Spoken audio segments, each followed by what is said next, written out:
Ребят, я сделал полностью английские субтитры для этого видео, нажмите здесь. Это мой первый шаг в сторону англоязычной аудитории, поэтому у меня просьба, отправьте это видео своим англоговорящим друзьям, но только при одном условии, если вам понравится это видео. Good watching for you. Ищем Питера Паркера. Ищем Питера Паркера!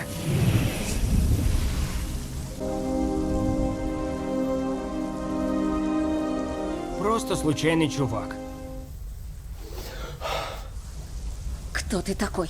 В моей вселенной я Питер Берг Паркер-Ханов. Это неправда. Да, очень странно, что в вашем мире он из Америки, но... Да, это все классно, но я пришел рассказать вам об очень-очень важном. А именно... Новая система рекомендаций «Моя волна» в приложении Яндекс.Музыка. Знает, что удивит, что понравится, а что увлечет. Ссылка в описании.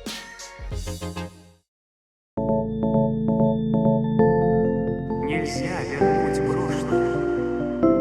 Нельзя вернуть прошлое. Нет. Ну, конечно же, можем.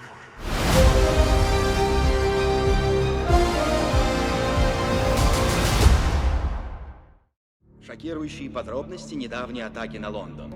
Я отправил элементалов во свояси. Мне плевать! Всех уничтожить! Настоящее его имя. Питер Паркер!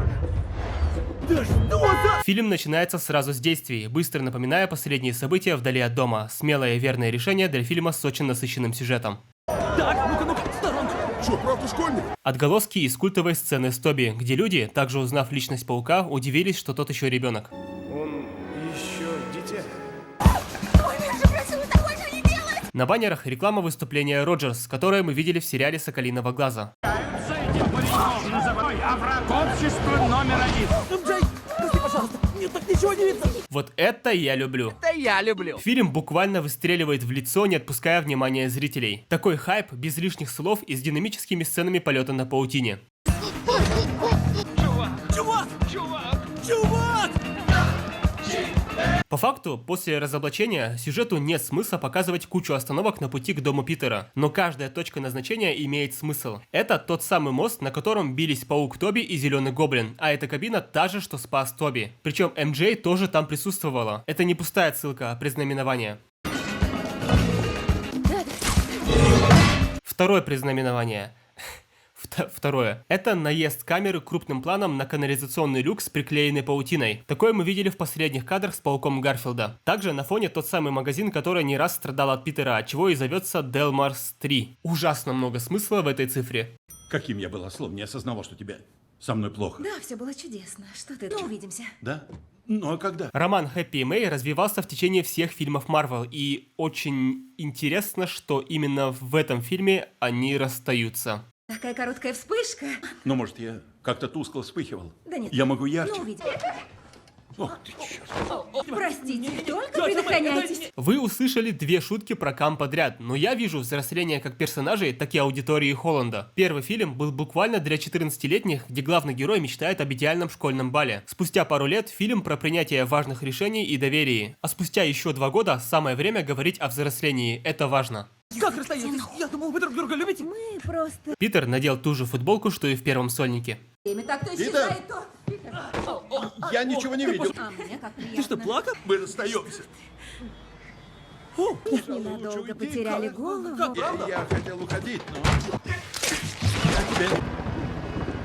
Блестяще. Эта сцена была снята одним дублем. Прекрасная игра актеров, прекрасная операторская работа, атмосфера напряжения передана отлично. Про нелюдя-паука. В ряде государств.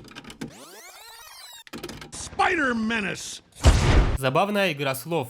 Ну, в оригинале. Spider-Man Ness. Menace означает угроза. Это словосочетание использовали как в комиксах, так и в играх и анимации. Особо опасный преступник. Вот уже много лет терроризирующий... В кабинете Джей.К. Сима, то есть Джей Джона Джемисона, как сильон отсылок на всю КВМ и его расследование про паука. Но мне больше понравилось наличие стаканчика из кофейни, в которой будет работать МJ. Это же кофе будет и у стажеров Санктурума. Наконец наш город, а заодно весь мир увидит Культовое двуликое лицо Питера, прямиком из комиксов и первого сольника.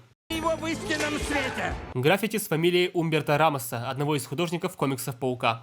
Стали известны новые подробности недавнего нападения. В новостях дали две отсылки о бордере на арест ночной мартышки и намеки на события в Новом Асгарде. Отдел ликвидации и разрушений. У нас ордер на арест Питера Паркера. Эти три фотографии с уликами не просто отсылки на прошлые фильмы, нет, это три важнейших аспектов жизни Питера, которых он лишится в конце фильма. Друзья, костюм Старка и все его наследие в лице Эдит. Именно так режиссер выбрал, что конкретно показать среди всех остальных улик. Ник Фьюри при этом присутствовал, спросите у него. Ника Фьюри нет на планете уже целый год. Что? Классная сюжетная точка. Питер считал, что щит вот-вот избавит его от проблем, но информация об отсутствии Фьюри все это рушит. Ведь когда Питер в следующий раз встретит фальшивого Ника Фьюри, этот диалог заставит Питера либо врезать Фьюри, либо тайно проникнуть к нему в доверие, либо еще что. Такой вот уровень насыщенности. Зачем вам адвокат, если нечего скрывать? Именно. Вы умная девушка, у вас большие перспективы. Зачем вам рисковать своим будущим, связывать? Этот операторский прием обычно означает, что персонаж передумал, что-то осознал или обретает иные помыслы. К примеру, так было в одной важной сцене из Доктора Стрэнджа. Я знаю ваши приемы и свои права. У меня всего пара вопросов. Прости, брат, что заставил ждать. Голодный же сидит. Если что, извини, брат. Ничего не скажу. Когда ты узнал от МД? Я давно и без нее знал. Я навигатор на удаленке. У меня полотдела на удаленке. Минуточку, это я ему стервятника нашел. Да ты чего? То есть в его преступной деятельности ты выступаешь главным сообщником? Эти диалоги многого стоят. Сотрудник департамента по ликвидации разрушений использует разные методы для разных подозреваемых. Так развязать язык Неду, смотреть на это и смешно, и больно. Пренебрежение опекунским долгом. Вы в сущности заменяли ему мать. Не только не запрещали рисковать жизнью, но поощряли это. Разговор с Мэй воспринимается иначе. Здесь нам полностью перевернули все наше понимание всех приключений Питера после его первого сольника. Все эти ха-ха-хи-хи, такой молодец, всем помогает, за секунды превратились в стыд и вину, наложенную на плечи тети Мэй. Технологии Старка. Хоть фото взяли приличное. Это, кстати, фото со времен Третьего Железного Человека. Вернее, с флешбека с 2000 года. Что же это творится? Чудно. Слухи оправдались. Мэтт Мёрдок в КВМ. Думаю, все обвинения им придется снять. Вы что, серьезно? Как это вы так? Я прекрасный адвокат. Даже для тех, кто не в курсе, эта сцена почти полностью представила его как персонажа. Началось с трости для слепых. Раз-два, и все знают, что он адвокат. И главное, кирпич. Идеальное решение. Это знак ненависти людей к пауку, отголосок призрака Мистерио и демонстрация способностей сорвиголовы. Вот только одного я не могу понять. Почему слово believe написали с ошибкой believe? Правду, как всегда, мы найдем только в комментах. Сигнализация. Безопасненько. Квартира Хэппи пропитана душой Тони. Те самые перчатки для тренировки, тот самый дамми и рисунок, судя по всему, от Морган. Неужели Хэппи займется ее воспитанием? Что-то, ну, хотя... Правда? У Мишель все еще висят рисунки отчаянных людей из первой части. Питер Паркер! В учебе он зверь! Peter Parker! Go get him, Tiger! Отсылка, которая потерялась в дубляже, причем в обеих вселенных. Фраза Go get them, Tiger была произнесена и Мэри Джейн во вселенной Рэйми. Go get him, Tiger. Однако на русском получилось так. В учебе он зверь! Вперед, мой герой. Про нелюдя-паука. Нам дважды показали фото Питера с дьявольскими рогами. Поговаривают, это жирный намек на Мефисто. В комиксах Питер заключил сделку с этим дьяволом, связанную со смертью Мэй. Великие ученые КВМ стоят наряду с другими великими учеными. Доктор Эрскин, Говард Старк и еле заметный Хэнк Пим в костюме наряду с Теслой и Эйнштейном. Среди граффити фамилия Стива Дитка, что вместе со Стэном Ли создали Человека-паука. Также упомянут Джилл Кейн, один из важных художников оригинальных комиксов Паука. Я же сказал снять декорации к Хэллоуину. Мы, к сожалению, вынуждены ответить отказом. Ну и ладно. Я тоже. Хотя, нужно родителям письмо показать. Отличное развитие сюжета. Случайность с декорациями дала Питеру идею связаться со Стрэнджем, а на фоне мельком играет его заглавная тема. Очередное граффити с фамилией художника комиксов Джон Ромита. Просто у нас одна из таких дверок выходит в Сибирь. Все потому, что кое-кто забыл нормальное уплотнение на ворота наколдовать. Сложены на верховного чародея. Так что сэра можешь отбросить. Дошло. Я все думал, нафига эта тема с кучей снега? Неужто, чтобы рассказать этим, что Вонг ныне верховный маг? Но появилась деталь важнее. Отсылка с камином. Это уже второй намек на появление Мефисто. Теория, что сейчас вместо Стрэнджа именно Мефисто, скорее всего опровергается, но появление злодея, уверен, гарантировано. После того, как меня раскрыл Мистерио, вся моя жизнь пошла кувырком. Вернуться в прошлое и сделать так, чтобы он оставил все в тайне. Ты просишь это повторить, чтобы твоя стала проще. Да речь идет не обо мне. Нет камня времени, а без него не смогу. Забудем об этом. Он забудет, не переживай. Вонг. Стандартные чары забвения. Вечеринку в честь полной луны в Камартадже, помнишь? Нет. Вот видишь. Сейчас вот... Как же сложно объяснить крутость этих диалогов. Намерения Питера гласят: речь идет не обо мне, а о моих близких. Мы снова возвращаемся к диалогу с древнейшей, где когда-то сам Стрэндж считал, что мир вращается вокруг него.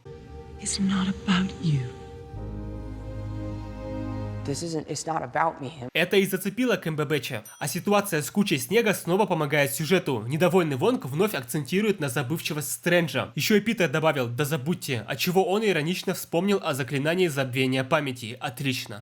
Может, время вспять и не повернем, но все забудут, что Человек-паук — это ты. Серьезно? Нет, это не было бы... серьезно. Вот касательно кучи споров и якобы сюжетной дыры, что можно было заставить всех забыть Мистерия вместо личности Паука. Это действительно спорный момент, и я не буду его оправдывать, но я заметил такую деталь. До этого решения ровно так же легко докопаться, как его и оправдать. Легко придумать, почему это сюжетная дыра, но также легко придумать, что это не так, ведь магия Стрэнджа работает по неизвестным зрителю законам. Кто знает, может, для заклинания важно присутствие самого Питера, а чтобы стереть память о Мистерио, сам Джилленхол должен был быть в круге. И такие придирки и оправдания можно придумывать бесконечно. У меня все. Очень-очень признателен, сэр. И не говори, сэр. Сейчас весь мир забудет, что Питер Паркер — это Человек-паук. То есть моя девушка забудет все, что мы вместе пережили? Что ты Человек-паук, за исключением подружки. Мне очень нужно, чтобы Инет знал, кто я такой. Не надо так делать. Тетя Мэй еще должна помнить. А Хэппи? Что, еще подружка? Ну ты замолкнешь. И все, кто раньше знал, что я Человек-паук, тоже пусть помнят!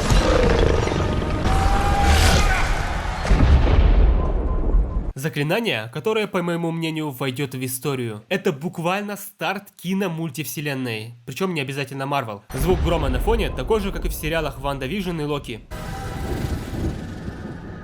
Наверняка эти моменты происходят одновременно. Завязку сюжета для Спайдерверса придумали как нельзя лучше. Питеру важно, чтобы его помнили лишь его близкие. На это акцент дали в диалоге с МД по телефону. Обо мне знали правду именно те, кто должен был знать. И последняя фраза, которую Питер выкрикнул уже на грани знакомых и незнакомых реальностей, вызвала всех, кто помнит, что Питер Паркер — это Человек-паук. Получилось? Ты мое заклинание 6 раз менял. 5 всего. Ну, 5. О чем мы спорим? Питер менял заклинание 5 раз, отчего клетка в форме додекаэдра. Объемной фигуры с 12 гранями из правильных пятиугольников. Стивен, я даже не знаю, Лучше как... все-таки, сэр.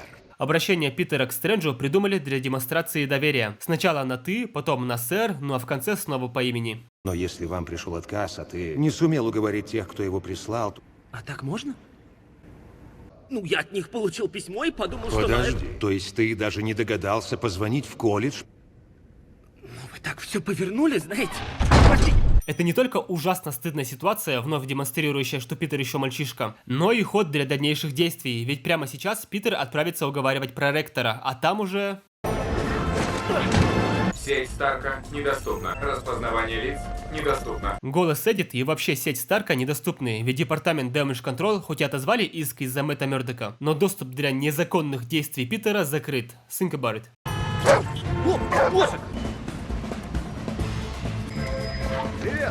Номер машины проректора отсылает на третий номер Amazing Spider-Man 63 года, где впервые появился доктор Октавиус. А номер такси позади 1228 это день рождения Стэна Ли, 28 декабря. Но только настоящие фанаты Паука знают, что это отсылка на Nendroid фигурку Spider-Gwen, это же очевидно. Вообще здесь еще куча отсылок в номерах машин. Холланд носит точно такую же одежду, что и Магуайр в третьей части.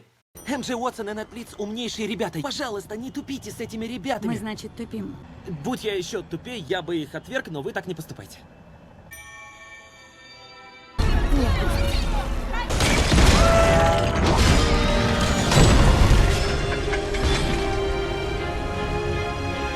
Здравствуй, Питер. Интеллект — это не привилегия, а дар. И он должен служить на благо. Я не умру, монстр.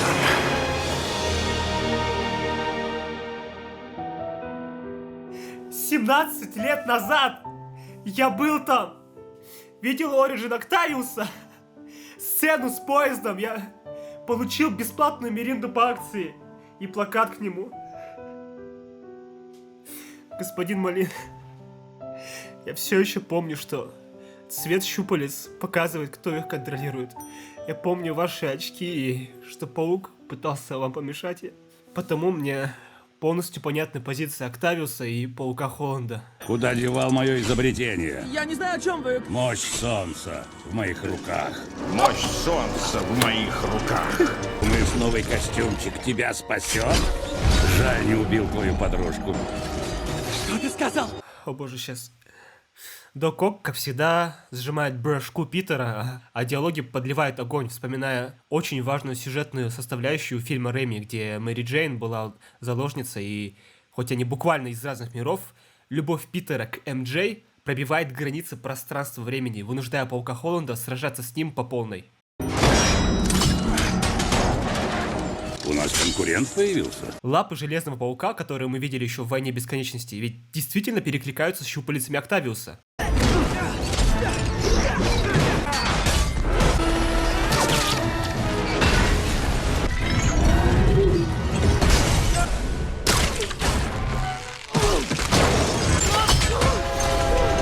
Это была просто офигенная сцена битвы, операторская работа, саспенс, постановка боя, классная Сакуга. Нанотехнологии. Ты превзошел себя, Питер. Я читал ваши работы по нанотехнологии. Это гениально. К моему мозжечку подведены нанопровода, и это позволит мне управлять ходом реактора. Я хоть и шарю за фильмы Марвел, но все равно трижды обосрался, когда свелись две важные составляющие вселенных. Нанотехнологии из Аскорпа, которые также используются в щупальцах Дока, и нанотехнологии, разработанные Старком.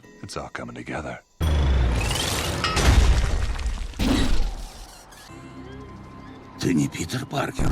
Я ничего не понимаю. Эта сцена становится все лучше и лучше. Щупальцы и раньше, и сейчас готовы потягаться в силу аж с Железным Пауком. Оторванный участок с груди не только дал колоссально важную для сюжета деталь, но и продемонстрировал буквальный кроссовер технологий двух вселенных. А также вынужденный бета-шар. Ведь сегодня Питеру нет смысла скрывать лицо, оттого и не кажется странным, что именно частицы с головы перешли на защиту груди. Это и дает Октавиусу информацию о ненастоящем Питере Паркере. Вот это я понимаю.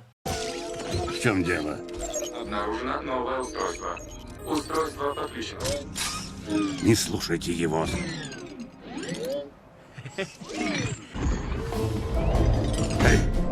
Вот та самая необходимая сюжетная деталь – контроль над щупальцами. Технологии ИСов Тони на 10 голов выше времен трилогии Рэми. Тони буквально 15 лет их совершенствовал, сражался с богами. Ни капли не удивительно, что щупальцы были взломаны за секунды. Кто ты такой? И что все...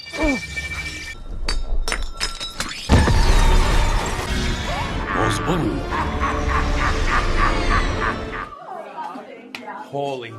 Сцена стала еще лучше. Некто с неизвестным оружием и фамилия из уст другого неприятеля. Что все это значит? Откуда? Зачем?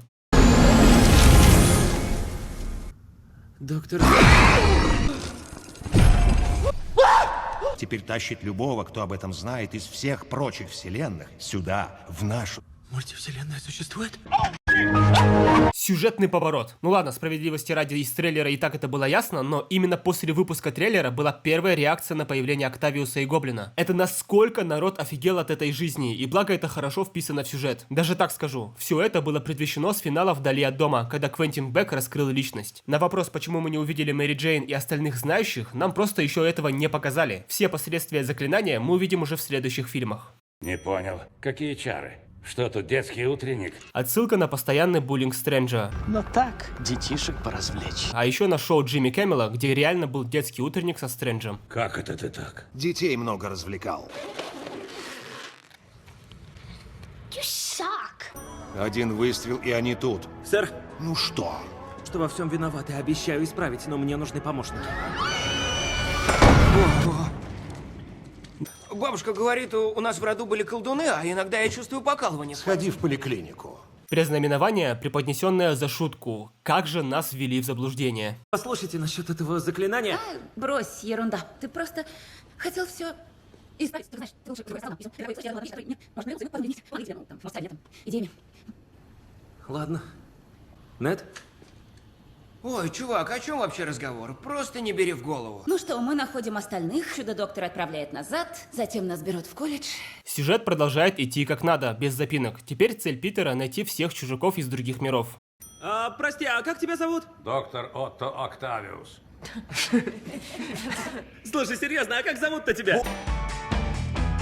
Отсылка на мультфильм «Вперед» от Pixar. Ну, блин, наверное. Главного героя, кстати, озвучивал Том Холланд. А, теперь все ясно. Для роста бородки. Там люди видели какого-то летающего монстра. Не может быть. Ты его назвал по имени. Норман Осборн. Блестящий ученый. Потому что его нет в живых. И уже давно. Ты сейчас летишь сражаться с призраками. Это невероятно наблюдать за реакцией Дока и за тем, как это влияет на обстановку. Каково идти сражаться с призраком? Линии электропередач. Ну все ясно. Знающие люди сразу все поняли. Его в истинном свете. Консервы бездомным раздавать. Глядите. Нет, что было? Темно, ничего. Черно-золотой костюм, что нам тизерили, оказался тем же, что всегда, только развернутым из-за краски. Причем нам это тизерили еще в первой части, в сцене со взломом костюма. Что там такое?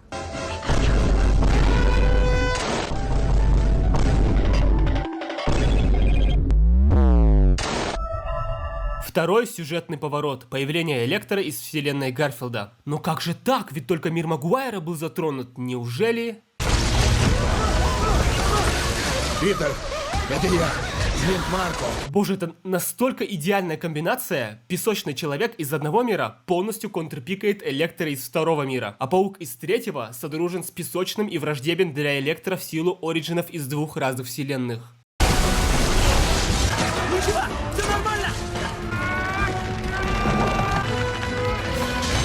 Холланд повторяет один в один финальную битву Гарфилда. Не отсылка ради отсылки, условия битвы разные, однако способы победить очень схожи. Замкнуть сеть паутиной проводником, а тут разорвать линии электропередач, чтобы лишить электросил. Тут не ваша вселенная. То-то я чувствую. Немного не та. Энергия как-то слаще. Смена имиджа Электро тоже входит в сюжет. Энергия этой вселенной отличается. Визуализируется это сменой цвета электрических искр. Мне и дальше тут с голым задом стоять. Я стою. При встрече с Электро у Холланда прическа как у Гарфилда, а при встрече с Октавиусом уложенная как у Магуайра. Коннорс? Знаком с этой тварью? Но, это не тварь, а человек. Ведь из одного мира. Блестящий ученый был, пока себя в ящера не превратил. Это следующий шаг в человеческой эволюции. Говорящий динозавр. Я тебя помнил лысеющим гнилозубым очкариком. В смысле? В колдовском. Смысл совершенно буквальный. К волшебству я равнодушен. А вот новой энергией я еще не насытился. Сцена встречи всех злыдней очень важна. Быстро и понятно объяснили, кто из какой вселенной, что ими движет, что произошло в фильмах с Гарфилдом. Также дали намек на помыслы Электро, ведь насколько он желает насытиться энергией этого мира, что ему начхать на, знаете ли, магию. Спроси его, это древесный монстр или ученый в дерево превратился?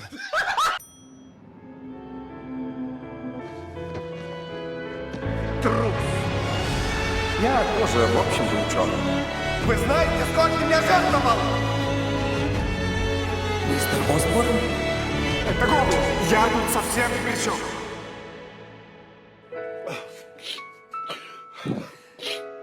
Вильфом Дефо. 20 лет прошло, а вы также прекрасны. Тот же костюм, тот же актер дубляжа, те же беды с башкой и... Боже, повторение культовой сцены из второй части Рэйми. В этих моментах много параллелей. Ко мне заглянул один из тех, кого ты ищешь. А, ты уже здесь? Норман Осборн? Я увидел ту рекламу с Человеком-пауком и подумал, он мне поможет. Отличный план. Сбежавший гоблин в этой вселенной закономерно не нашел свой дом, а Скорпа нет, отчего и направился за помощью для бездомных и плюс к Человеку-пауку. Следовательно, их встреча была неизбежной. Да и некуда мне больше. Дома живут другие люди, а Скорб не существует. Мой сын там внутри другой. Временами я не властен над собой. Иногда он мной управляет. Блестящая игра Дефо — эталон, высший пилотаж. За этот перформанс мы узнали, что Аскорб как таковой нет в КВМ, Паук Холланда и Мэй впервые узнают о бедах с башкой, что и станет ключевым рычагом становления версии Холланда, но об этом позже. Человек-паук нам опасен. Где он? Забавный факт. Джемисон поднялся на хайпе с Пауком, то есть даже его оригин раскрылся и гармонично вписался в события фильмов. Это мои друзья Нед и МД. Мэри Джейн? Мишель Джонс. Поразительно. Октавиус? Осборн, тебя нет. Ты свихнулся. Как тут весело. Вот он, живой, разве нет? Нет. Они оба погибли, сражаясь с пауком. Зеленый гоблин был пронзен своим собственным глайдером. Ты, осьминог, утонул вместе со своим реактором. Я крепко взял его за горло, а дальше ощутился здесь. Стал превращаться в сгусток чистой энергии, а затем... Макс, я тоже умер. Ты не знаешь? Сцена со встречей злодеев продолжает работать по тем же принципам. Каждый успел вкратце рассказать свой оригин. При этом высокое напряжение накаляется. Ведь каждый выяснил, что он погиб, сражаясь с Человеком-пауком. Очень важный для сюжета диалог, ведь далее... Еще одного поймал. Стойте, нет, он же сам... Махина Декаданус. И все наши гости вернутся в свои вселенные. Снова умрем? Не, спасибо, я против. Нельзя их возвращать. Рано. Они там умрут сразу же. Ну пожалейте их, вы чего? В великом устройстве мультивселенной эта жертва бесконечно важнее.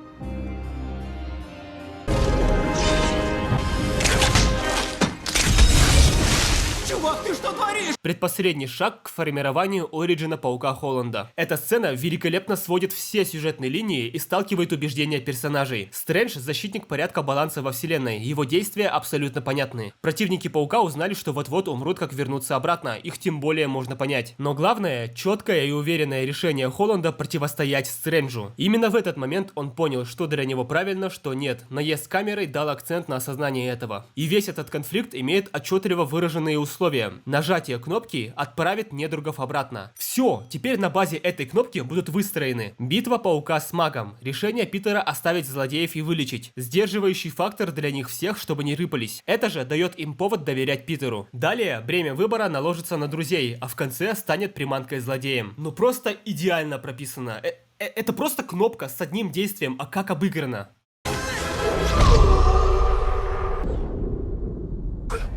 Сам не знаю как. Такого не должно быть. Вы же заметили? Эти полоски над головой точно такие же, как и в через вселенные. Впервые кто-то противостоял Стрэнджу вне своего физического тела. Пока вообще не ясно, как чутье Холланда работает, но эта деталь очень интригует. Может, Паук вообще способен видеть ближайшее будущее? Бывшая крошиха Питера дала негативное интервью о его прошлом, обзывая Питера лжецом. Ходят слухи, она может стать то ли женщиной-кошкой, то ли еще кем, и у нее есть все мотивы пойти против Паука.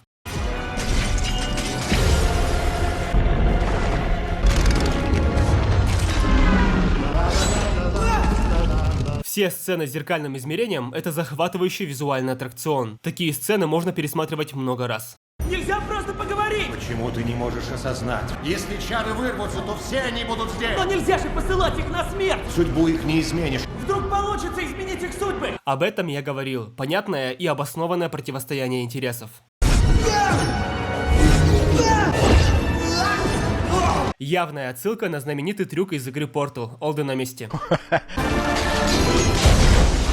Погодите, это что, Архимедова спираль? А у меня с геометрией довольно неплохо. Знаете, что круче магии?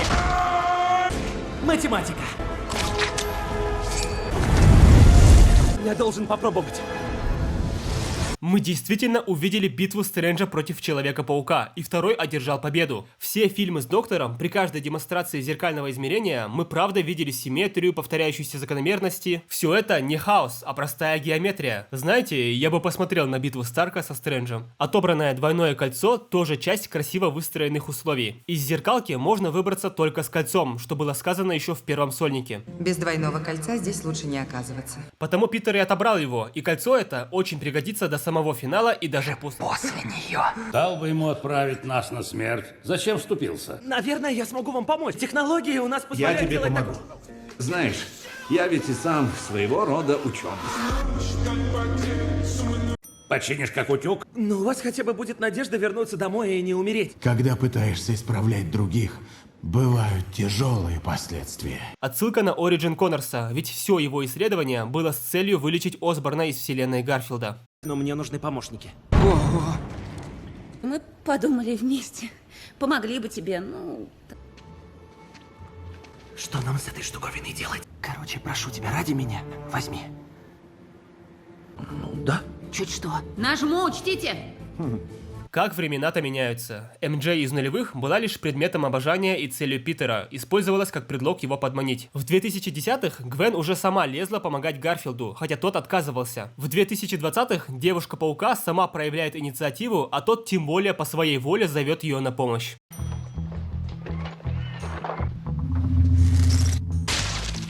Да, извините. Я не откажусь от блинчиков. Он нас всех угробит. Из разряда мы бы ни за что не поверили. Увидев трейлер, увидев первую половину фильма, мы бы поверили, что все злодеи будут мирно тусить вместе с Питером и Мэй в квартире. Но это происходит, и в это верится. Не-не-не. Что-то там есть. В новостях говорят об обновленной статуе свободы. Ничего себе. Я поражаюсь, как идеально оригины злодеев из других миров вписываются в КВМ и сюжет. Ядерный реактор Тони как искушение для Электора и отголосок целей Октавиуса. Просто воду или с солью? Вы же все-таки осьминог. Что? Ты как таким стал? Упал в емкость к электрическим угрям. А я упал в суперколлайдер. Да. Нашли мы куда падать. Давайте отдадим дань уважения всем, кто постарался вернуть старых актеров дубляжа. Электро, Песочный, Гоблин, Коннорс, все актеры озвучки спустя много лет вернулись к своим ролям. Это важно, это очень важно. Однако лишь Октавиусу голос поменяли, неясно почему именно. Можете посмотреть интервью на канале Дмитрия Череватенко с актером, озвучивавшим 17 лет назад. Тайм-код 8 минута 40 секунда. Вкратце обидно, но люди сделали, что могли. Когда-нибудь кончатся эти унижения. Все получится. Сказал неосторожный болван, превративший себя в чудовище. Нам ловко напомнили о двуличности Осборна, как раз перед разоблачением. Жусь, ты пожалеешь, вообще. Доктор Октав... Как все затихло. Замолкли голоса в голове. Я... Отто. Да, Норман, это правда я. Я признателен, мальчик мой, искренне. Вы плачете, мой фюрер? Нет. Переломный момент, который переубедит Стрэнджа. Паук таки был прав. Свечения щупалец стали белыми, что и во второй части Рэйми визуализировало, кто контролирует их. Мы увидели уже вторую новую версию костюма. Да, это для мерча, игрушек, но это идеально вписано в сюжет. Ты вот-вот станешь свободным. Останешься лишь ты. Лишь я. Операторский прием, понятный, наверное, каждому. Наезд камеры на человека, повернутого спиной, что дает ощущение недоверия.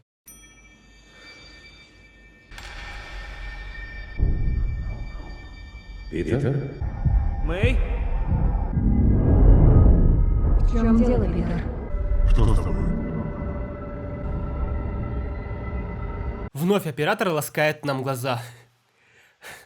Звучало как-то не очень. Ощущение тревоги пронизывает. Питер выходит из комнаты, и нам кажется, вот-вот мы увидим что-то плохое, но тетя Мэй и другие злыдни появляются в кадре, как ни в чем не бывало, что еще больше вводит нас в ступор. Какая замечательная вещь, твое чутье. Норман нынче в отпуске, детишки. А вы знали, что в первом Человеке-пауке у Осборна ровные зубы, но когда Гоблин берет вверх, показывают настоящие, более кривые зубы Уильяма Дефо. И эту деталь сохранили в «Нет пути домой». Ну и да, отличное развитие сюжета. Классический обман Гоблина, разрывающий всю хорошую обстановку. Мы не нуждаемся в спасении. Наши дары не проклятие, а благословение. Отсылка на монолог Питера после победы над Гоблином, финал первой части Рэйми. Это мой дар, мое проклятие. Противоположное этому убеждение Осборна перекликается с высокомерием и комплексами Электора. Богам можно не делать выбор, а все взять.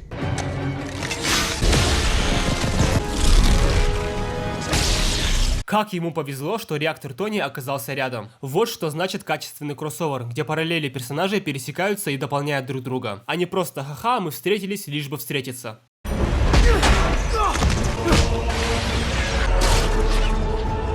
Питер и в другой вселенной Питер использует те же приемы в драке с гоблином. Сильный просто все берет. Слабый духом не решается.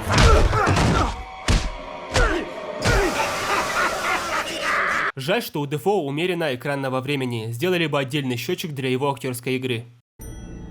Темное начало исчезнет.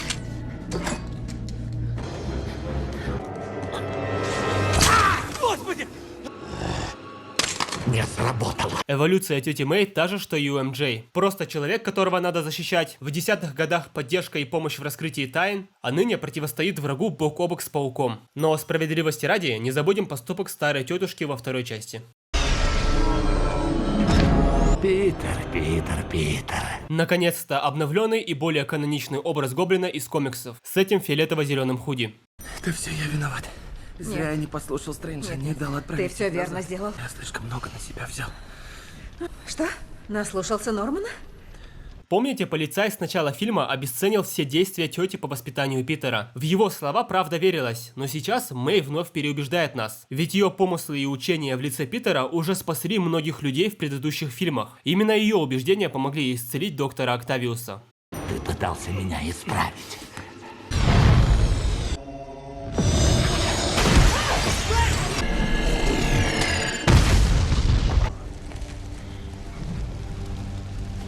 Мэй, я тут. Ничего. Дух перевести.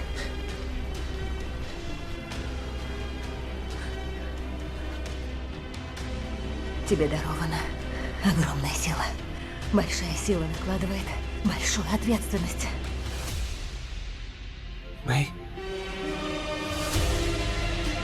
Чем больше сил, тем больше и ответственности. Дядя Бен, вызовите скорую! Но когда ты владеешь такой силой, ты всегда будешь виновен в том, что не предотвратил. Мистер Старк, мы победили. Простите. Прости, пожалуйста. Это все из-за меня, прости. Я тебя прошу.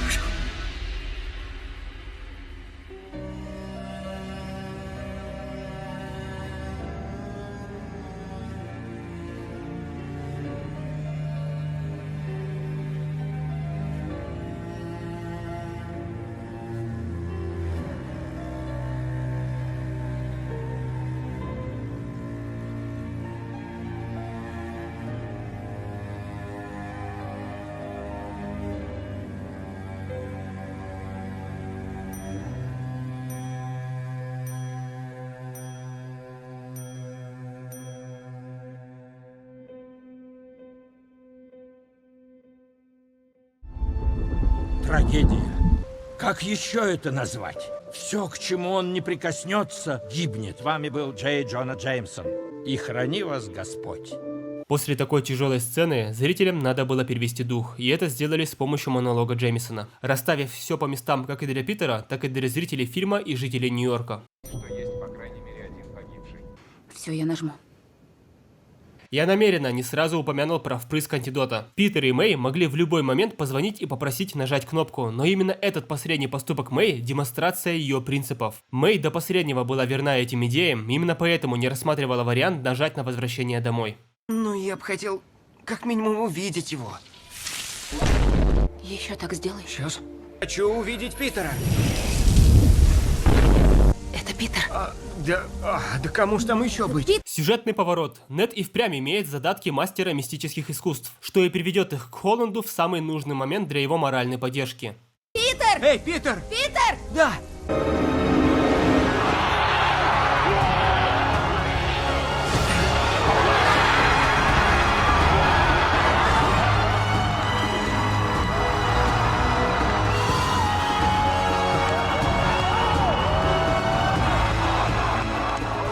Это неправда. В моей вселенной я Человек-паук.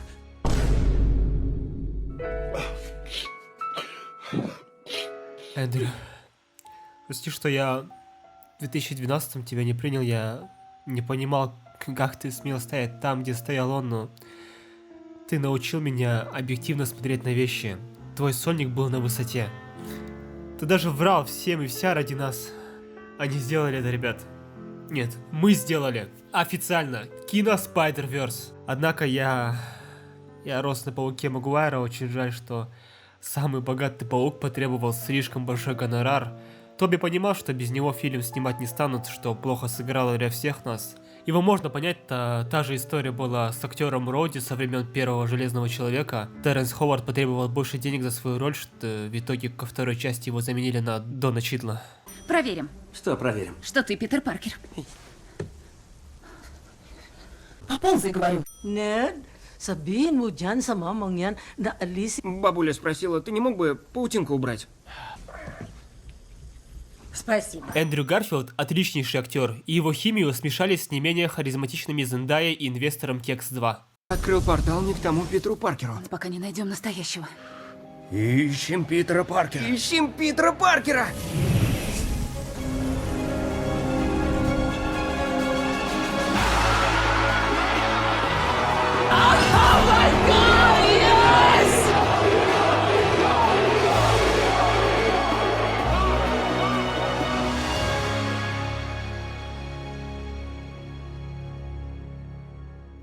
Я хочу поблагодарить всех, кто внес вклад в этот фильм. Кевина Файги, подарившего КВМ. Сэма Рэйми, подарившего фильму детства. Sony, что согласились в 2016-м разделить права на Паука. Origin Доктора Стрэнджа за мультивселенную. Весь актерский состав и лично Тоби Магуайра.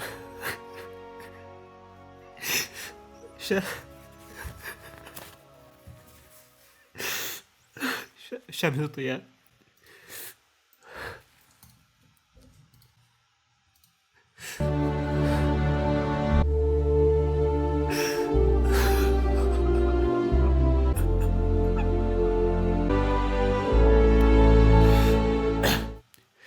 Тимерлан, ты помнишь, как мы вместе фанатели? Я никогда не забуду те годы. Те воспоминания, это очень много для меня значит. Я даже не знаю, как словами писать это. Я был просто рад тому, что я дожил до этого дня, что я не погиб случайным образом за эти 20 лет. Сумел застать этот миг. Это буквально смысл жизни. Ради этого стоит жить. Даже тот самый актер дубляжа Евгений Иванов. Ничего, что я вошел к вам сквозь эту... Думаю, самое время почтить память Сергея Смирнова, бывшего актера дубляжа Эндрю Гарфилда. Сергей скончался от болезни в марте 2020 года. Сегодня у микрофона Евгений Рудцов. Теплые приветствия. Это не ваш друг? Сцена становится только лучше. Битва двух пауков. Это мы видим впервые. Только паук догадается, что можно заклеить паутиной слабое место. Причем, почему победил Тоби, может, этим хотели показать, что его версия была принята зрителями лучше. Вы, наверное, удивитесь, но я разыскивал вашего друга с тех пор, как здесь оказался. У меня такое чувство, что ему нужна моя помощь. Наша помощь. Сюжетно обосновано. Паучье чутье не только чувствует опасность, но и каким-то образом выявляет других людей-пауков, как в Через вселенные. Холланд тоже почувствует их присутствие еще до того, как МJ скажет об этом. Я хорошо представляю, каково сейчас. Не говори, что знаешь, каково мне. Тебе вообще тут не место. И тебе тоже, так что все по домам. Мой дядя Бен погиб. По моей вине. Погибла Гвен. Моя МJ. Все ожидали, что первая встреча пауков будет на уровне «Ха-ха, мы встретились, 3 Питера, нет, я Питер, ха-ха, хи-хи». Либо злодей почти убивает Холланда, но резко появляются другие пауки, типа «Вау, как неожиданно». Но создатели поступили совершенно неожиданным и самым правильным путем. Пауки Гарфилда и Магуайра прибыли, когда Холланду была необходима наставническая помощь, сразу после смерти Мэй, что тоже закономерно благодаря кольцу Неда. И именно их опыт за все фильмы были переданы из рук в руки пауку Холланда, что буквально делает их сольники частью этой истории. Все, что мы видели за 3 фильма Тоби и 2 фильма Гарфилда, не обесцениваются и не остаются просто предлогами для отсылок, а дополняет Origin Холланда. Также было и с Майлзом, его наставником был гость из другой вселенной. Это лучший исход из всех, что можно было придумать. Марко, Дилан и... Ну, у Дилана и Марк... А я попытаюсь сделать антисыворотку доктору Осборну. Спасать так уж всех. Том сомневается, стоит ли лечить Осборна, но опыт Тоби помогает сделать правильный выбор, даже несмотря на то, что Осборн сделал 20 лет назад.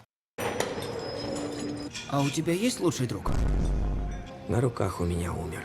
Он пытался меня убить. Да уж. Привет. Диагностику запустишь? Мы же вместе. Я с тобой. Мы останемся вместе и все преодолеем.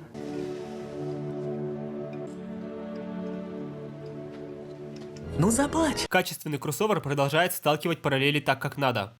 Питер! Да?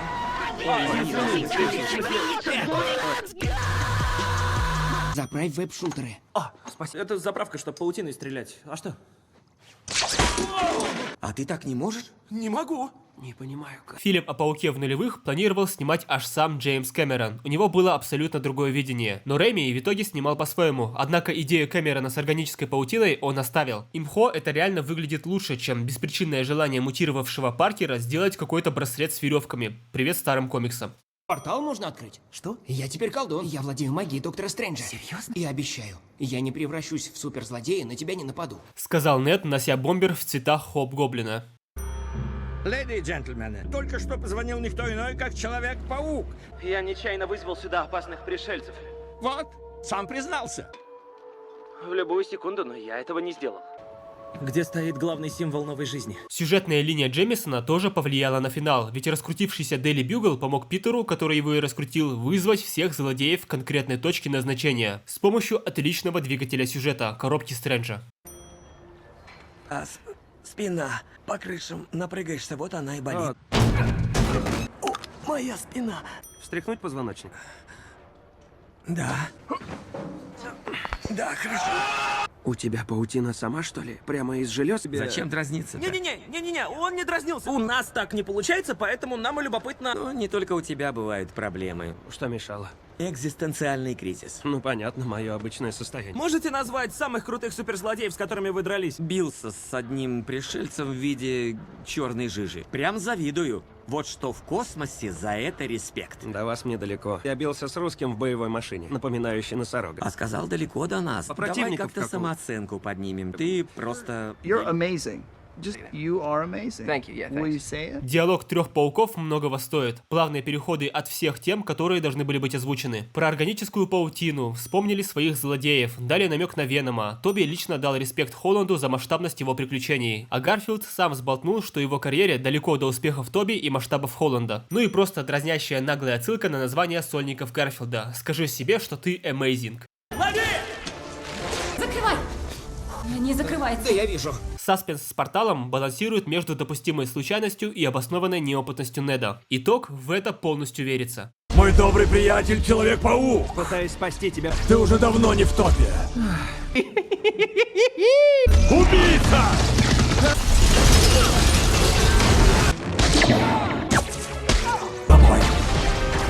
Первый раунд еще одной классной сцены битвы. Тебе кричу, Питер 2, Питер 2! А я не понял, я думал, второй это ты. Что? Как это я 2? Я был в составе Мстителей. Мстителей? Да. Ты крут! Спасибо. Что это? У вас нет Мстителей, что ли? Это что, музыкальная группа? Отсылка на вечный стёб над названием Мстителей. Как группа? Как Битлз? Да не, какая группа? Мстители, это... главное из-за... Как нам это поможет?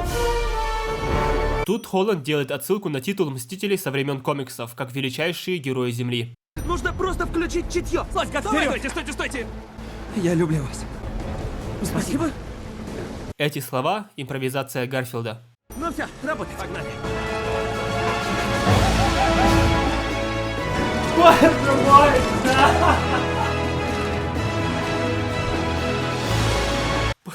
После стольких лет эта сцена ударила даже глубже, чем ожидалось. Ведь Тоби стал в позу мультсериала Паука 90-х, с которого и началось мое знакомство с Марвел. Я все еще слышу эту песню. Позу Эндрю я честно не узнал, но пишет, что это из мультсериала «Новые приключения Человека-паука». Его я не смотрел, но поверим на слово. О том, самой классической позе Спайдермена. Только в этот миг я осознал, что на протяжении всей моей жизни Человек-паук, он всегда был где-то рядом. По телевизору, в кинотеатрах, на приставках и компьютерных играх. в прилавках магазинов. Всегда казалось, что он где-то там летает на паутине среди высоких зданий, даря всем нам надежду. И почему я осознал это только сейчас? Нет, ребят, я не могу. Не думал, что будет настолько тяжело это пережить. Я...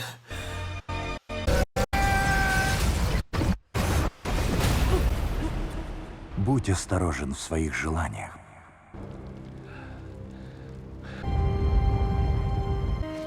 Как слышно?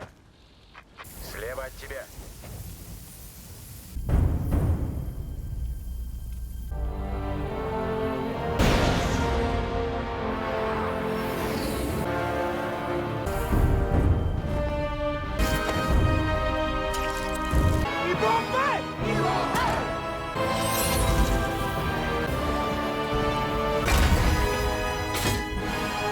Больше никого?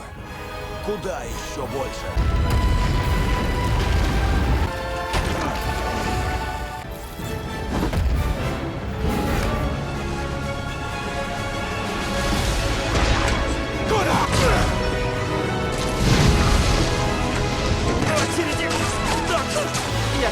Режиссер сохранил стиль движения и полетов на паутине каждого из пауков, ползание по стенам Тоби и резкие отрывистые выстрелы Эндрю. Тоби использует паутину сразу с обеих рук, так как ему не нужно экономить, как двум другим. Братцы, я наверху! Мне нужны средства!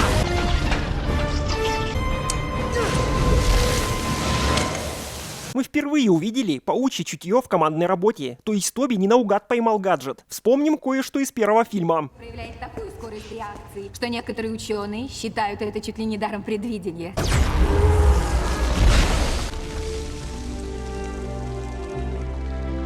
Не волнуйся, Флинт. Мы вернем тебя домой. О нет. Только не этот саундтрек.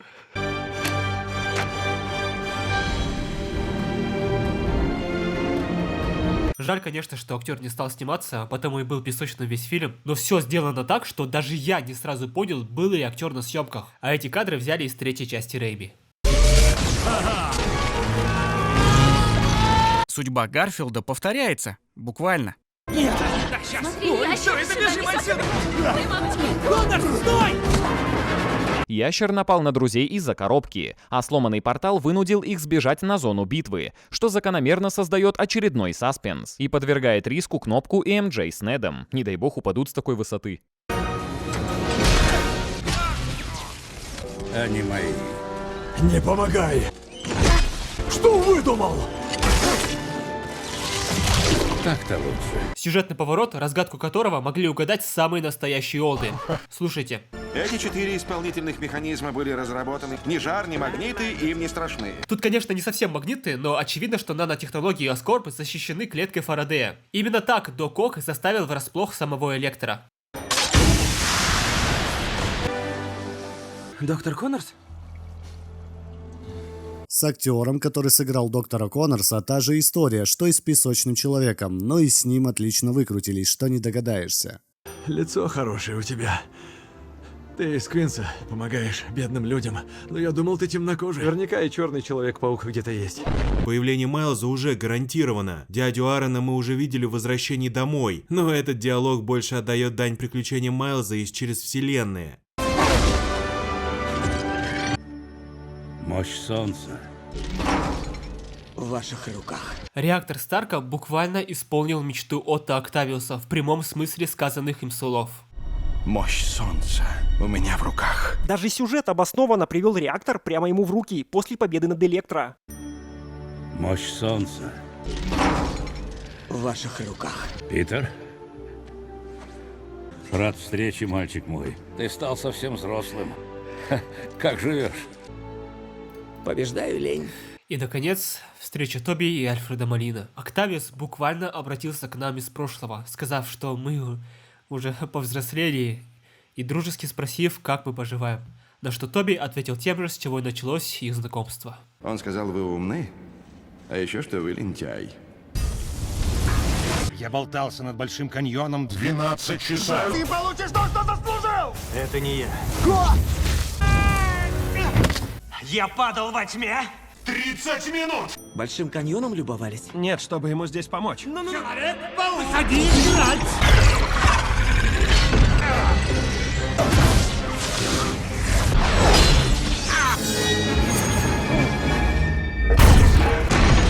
Титанически важная сцена. Другие пауки тоже разделяют позицию Холланда. Гоблин повторяет свое послание пауку. Человек-паук выйдет поиграть. Холланд копирует одну из самых эффектных сцен первой части Рэйми. Но на этот раз доктор Октавиус на их стороне, и мы действительно увидели баттл осьминога и гоблина. Их силы оказались равны. А этот ящик в итоге исполнил свою роль в сюжете, но не исполнил данное предназначение с нажатием кнопки и был уничтожен, что и приведет к разрыву мультивселенной. А падение щита имеет еще больше смысла. Сейчас дойдем.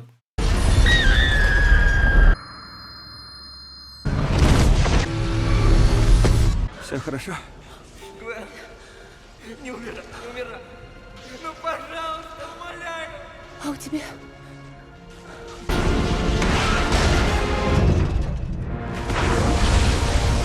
Щит Капитана Америки падает на фоне разрыва пространственно-временного континуума, тем самым словно прощаясь со старой сагой бесконечности КВМ, на смену которой придет эра мультивселенной. Щит, защищавший Землю, щит, который должен был охранять Стрэндж, пал. Храмы формируют щит, предохраняющий наш мир. И недоброжелатели прибудут на Землю 199-999. Способности Хоп-Гоблина Неда Лица confirmed. Просто хочу сам тебя убить. Это по-мужски.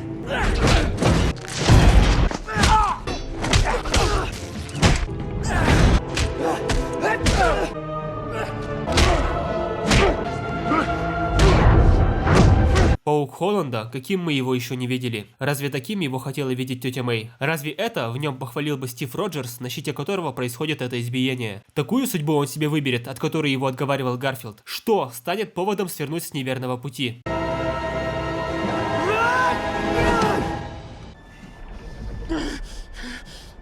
Ответ – наставник, и речь не о пауке Тоби. Именно слова дяди Бена остановили глайдер руками Тоби. Да, я нанес смертельный удар, но убил ее ты. Именно опыт Эндрю бросил сыворотку вместо помощи убить гоблина. И напоминание о тете Мэй устами гоблина напомнили Холланду о последних словах и последнем поступке своей тети. Это идеальный финал. Питер, что я наделал? Сюжетный поворот. Сыворотка сработала, но почему первая не удалась? Да потому что ее делал сам Гоблин, притворяясь Осборном. То лекарство было троянским конем. Долбек очень сексуальный. Что, люди в небе? Это слишком жирно, мы этого не заслуживаем. Разные версии всех персонажей из комиксов Паука. Скорпион, это, возможно, Шелк или Женщина-кошка. Рина. Не будем тратить время, как с Ральфом, отсылок слишком много. Ну а если все забудут, кто я такой? Что? Так наколдуйте еще раз. Только пусть теперь все забудут, кто такой Питер Паркер. Кто тебя знает и любит, больше не будут ничего о тебе помнить. Как будто тебя никогда не было. Колдуйте. Ладно, сэр. Просто Стивен. Питер в начале фильма был еще мальчишкой, но пройденный путь и осознание ответственности помогли принять тяжелое решение – пожертвовать своей личностью, своими узами с друзьями ради их же блага. Даже Стрэндж увидел, насколько вырос Питер, и теперь относится к нему как к взрослому, снова обращаясь на «ты». Тут вроде все, так что вот-вот вы окажетесь дома. В общем, хочу... Да брось. Как по-другому-то? Спасибо, спасибо. Ну что, это, увидимся? Вы плачете, мой фюрер? Питер дал очень тонкий намек на возвращение Спайдер-Верса, сказав «еще увидимся». Все, ай да мы. Вы оба забудете меня. И что, ничего не сделать? Ты обещаешь? Мы радовались этому, но увидели это. Застали радость и узрели итог. Но разве мы сможем, увидев это и все это, пережить грядущее? Ну нельзя так. В бомбаре Хоп-Гоблина после получения сил мага.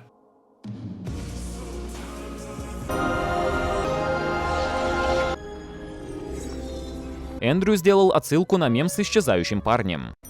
Ничего, я вас потом найду. Не хочу, я не хочу так. Я знаю, МД, я знаю.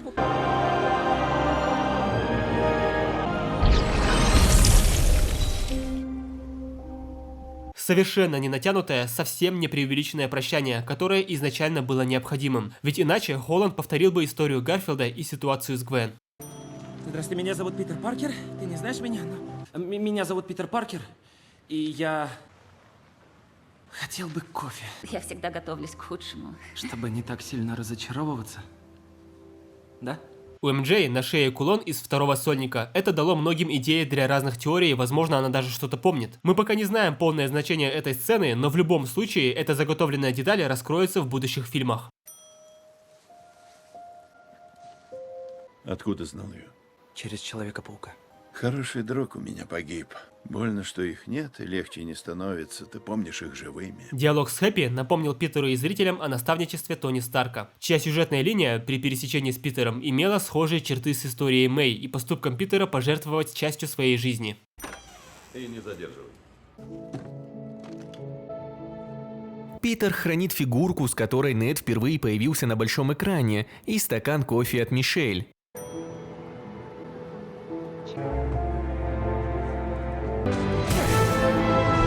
Холланд по самым канонам комиксов лично сшил костюм, ведь все предыдущие, дарованные Старком, ныне не распознают его.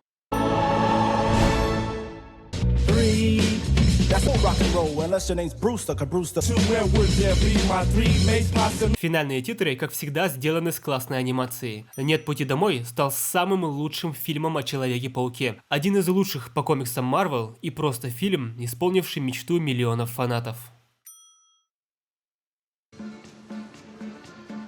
Ну нет.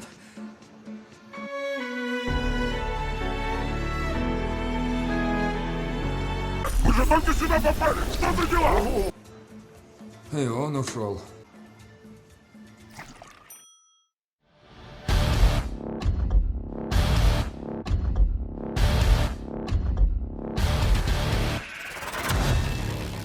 Еще сказала, что большая сила — это большая ответственность. Дядя Бен сказал.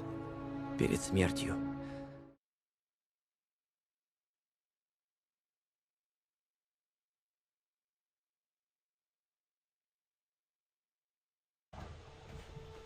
Привет. Это я, ваш самый первый дружелюбный сосед, Питер Паркер. Кажется, мы не виделись вот уже целую вечность.